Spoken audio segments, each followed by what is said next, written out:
본 방송은 iblog.com을 통해서 송출되고 있습니다. 미디어 플랫폼 iblog, iblog.com. 안녕하십니까? 내가 목사다. 김종현 목사입니다. 오늘 제가 여러분들과 함께 나누고 싶은 말씀은 성경에 대한 이야기를 해보고자 합니다. 우리가 보고 있는 성경은 66권으로 되어져 있는 66권의 책을 묶어놓은 하나의 큰 책이죠.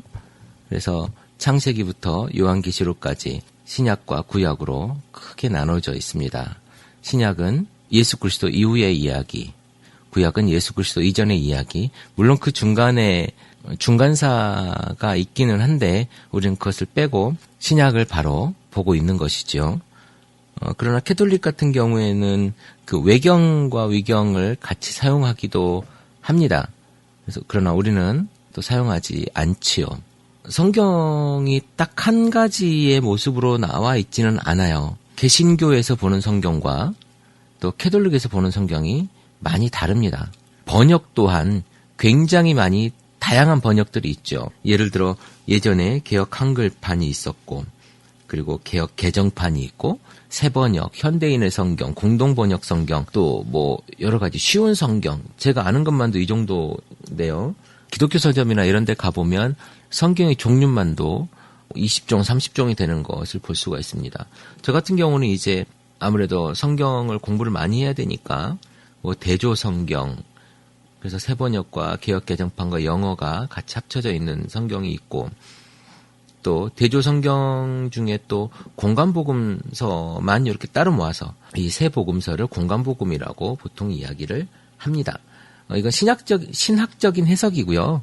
여러분들이 그런 신학적인 해석을 굳이 이것이 옳다 저것이 옳다라고 우리가 따를 필요는 없을 것 같습니다. 왜냐하면 그것이 우리의 신앙생활에 그렇게 중요하지는 않아요.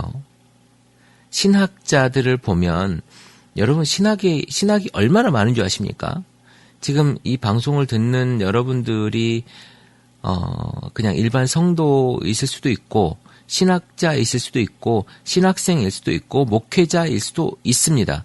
그런데요, 신학이 한 가지만 있는 게 아니에요. 무슨 정통신학, 아니면 뭐, 이단신학 이렇게 있는 게 아니라, 신학도 종류가 굉장히 많고, 또 미국 같은 경우는 학교마다 신학이 다릅니다.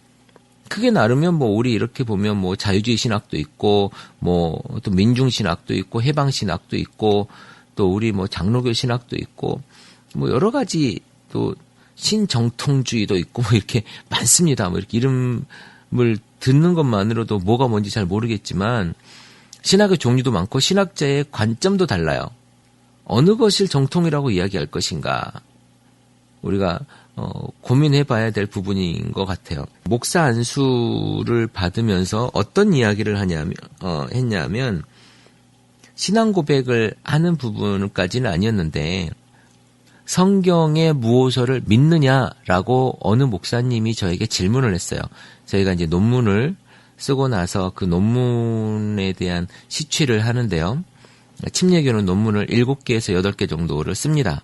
물론 대학 박사학위 논문만큼 그렇게 깊이 있게 쓰진 않지만 그래도 논문에 준하는 그런 논문을 써요. 그래서 논문을 7개 내지 8개를 쓰는데, 그 중에 이제 그 시취를 하면서 그 담당하시는 그 목사님이 저에게 성경의 무호설을 믿느냐라고 물어봅니다.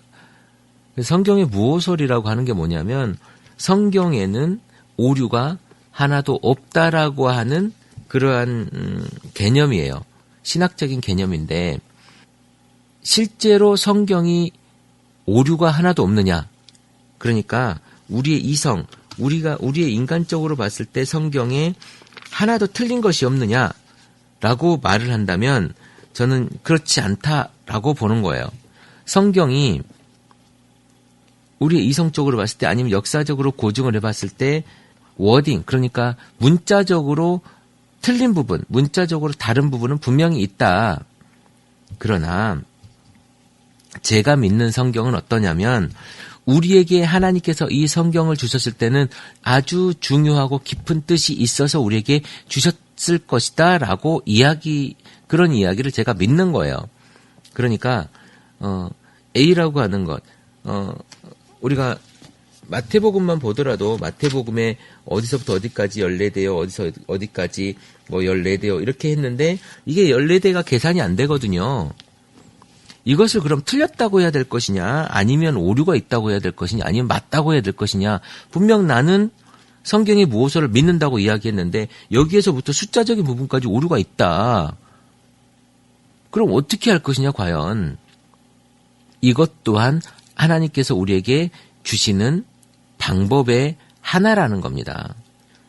그냥 이것을 믿는 거예요. 어리석게 보일지 모르겠지만 하나님께서 우리에게 이 말씀들을 주셨을 때 물론 과장된 부분이 분명히 있습니다. 저는 이렇게 봐요. 성경을 사람이 분명히 기록했기 때문에 이 사람들이 기록함으로 인해서 무엇이 있느냐? 과장이 있을 수 있다. 그러니까 제가 핸드폰을 사용을 하는데 이 핸드폰은요, 굉장히 잘 들립니다. 그런데요, 제가 다른 사람한테 내 핸드폰이 좋다고 이야기를 할 때는 야, 그 핸드폰은 말이지 정말 잘 들리는 게 아니라 그 사람 숨소리 같이 들리는 것 같아. 그 사람 뱃속에서 꼬르륵 하는 소리도 전화하다 보면 들리는 것 같아. 너무 잘 들려. 라고 이렇게 그것에 대해서 과장하기 위한 표현으로 사용되어지는, 그러니까 저는 이제 문학적인 수사법이라고 표현을 하는데 문학적인 과장법이 분명히 들어가 있다. 예를 들면 다윗을 높이기 위해서 굉장히 많은 문학적인 수사법이 들어가 있을 수 있고 여러 가지 뭐 창세기부터 안 그랬겠습니까? 그런 이야기들이 너무 많이 발견이 된다라는 거예요. 그리고 이것을 하나님께서 우리에게 주신 편지, 하나님께서 우리를 보여주시기 하신 현현하시는 어떤 가장 중요한 기초라고 본다면 그것을 넘어서서 이것을 그렇게 보지 않고 그저 세상적인 어떤 문헌이라고 본다면 그 당시의 문화와 역사가 굉장히 많이 들어있는 것입니다. 그러다 보니 문화와 역사가 들어있다 보니 우리나라 역사는 과장이 없습니까? 여기 역사에도 이스라엘 역사에도 과장과 편집이 굉장히 많아요. 창세기부터 쭉 쓰여진 연대대로 우리가 본다면 창세기부터 요한계시록까지 쓰여진 연대가 다 뒤죽박죽 돼 있어요. 그래서 요즘에 그 성경 중에 연대기적 성경 뭐 이런 이야기들도 많이 하는데 연대기가 지금 다 다르거든요. 우리가 보는 성경 순서가 아닙니다. 이것은 다 인간이 편집되어져 있는 성경을 우리가 보고 있다는 거예요. 인간이 한 거거든요. 그러면 자, 과연 하나님께서 우리에게 왜 이렇게 편집되어져 있는 이 성경을 우리에게 주셨는가에 대한 것을 고민을 해봐야 되는 겁니다. 우리를 왜곡된 사관과 왜곡된 것을 보게 하려고 하나님께서 이렇게 뒤죽박죽되고 이렇게 편집되어진 성경을 우리에게 주셨겠습니까? 저는 거기에조차도 하나님의 섭리가 있다라고 믿는 거예요. 이것이 믿음 아니겠습니까? 알아야 꼭 믿는 건 아니잖아요. 아는 것은 그냥 아는 거라니까요. 제가 계속 방송을 하면서 여러 번 얘기하지 않습니까? 아는 건 그냥 아는 거예요. 아는 것과 믿는 건 너무나도 다른 겁니다. 그래서 보지 않고 믿는 것이 복이 있다 라고 말씀하고 계시는 거예요. 물론 그렇다고 우매하게 모든 것을 믿으라고 하는 것이 아니라 큰 틀에서 이것이 하나님께서 우리에게 주신 말씀이다. 그리고 그러나 이것들이 뭐 오류가 있고 이런 것들이 뭐 있을 수 있겠죠. 그러나 그것조차도 하나님께서 우리에게 주시는 감동의 이야기로 받아들여야 된다는 거예요. 그것이 믿음입니다. 아주 좁은 의미에서 믿음이라는 거예요.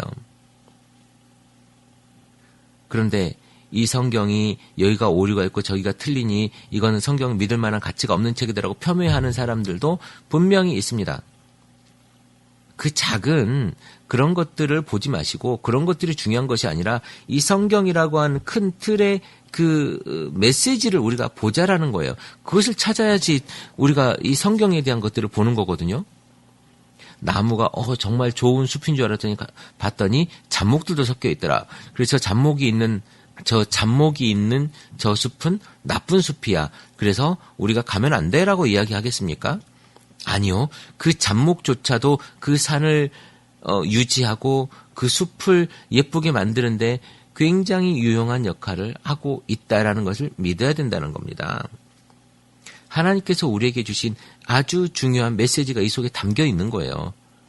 약간의 오타가 있다고 해서 그 문장, 그러니까 그 글의 전부가 문제가 있다고 볼 수는 없지 않겠습니까?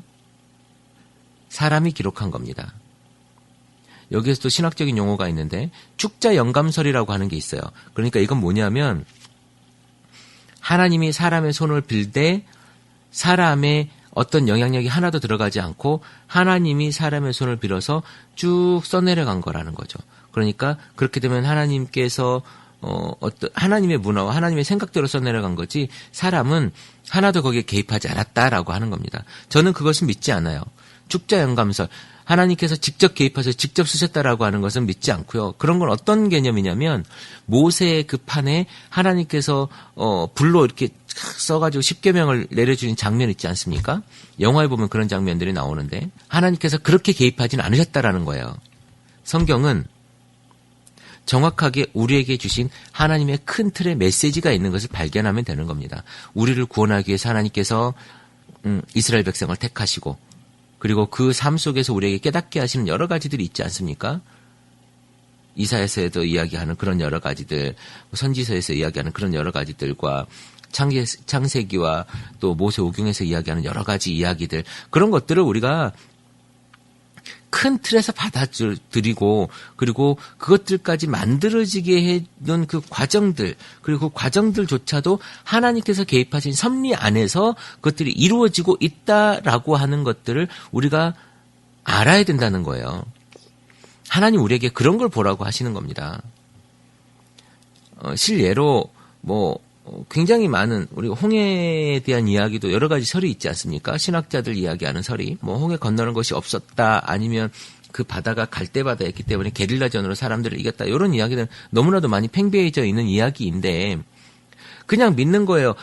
그것이 뭐냐면 그것이 실제로 바다가 없었는지 아니면 낮은 바다였는지 그건 하나도 중요하지 않습니다. 하나님께서 이스라엘 백성들을 그 바다로 건너게 하셔서 구원하신 것, 그게 더 중요한 거거든요. 그 인도의 내심을 보자는 거예요. 성경에 지금 큰 틀을 보지 않고 자꾸 작은 것들을 꼬투리 하다 보면 성경에 있는 하나님의 메시지가 보이지 않습니다.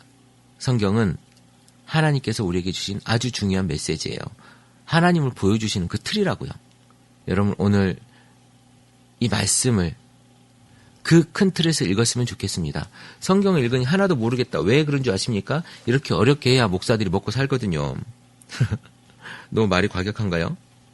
여러분들이 잘 모르는 분야가 있어야 목회자들이 할 일이 있는 거예요. 목사가 설교할 때 할 말이 있는 거예요. 예전에 라틴어로 설교했을 때 중세 때 그랬던 것처럼. 그래서 여러분들 어려운 성경 읽으려고 하지 마십시오. 쉬운 성경 찾아 읽으십시오.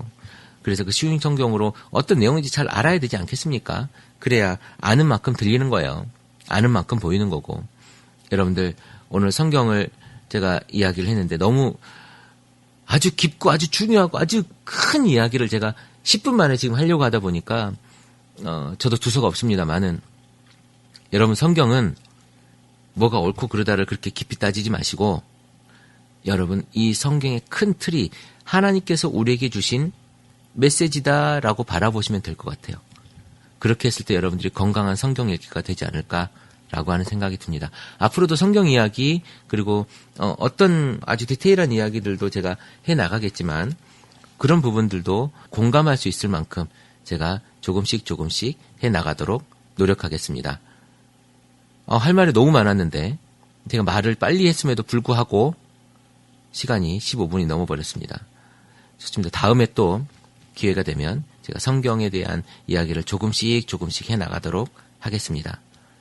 감사합니다. 내가 목사다 김종현 목사였습니다.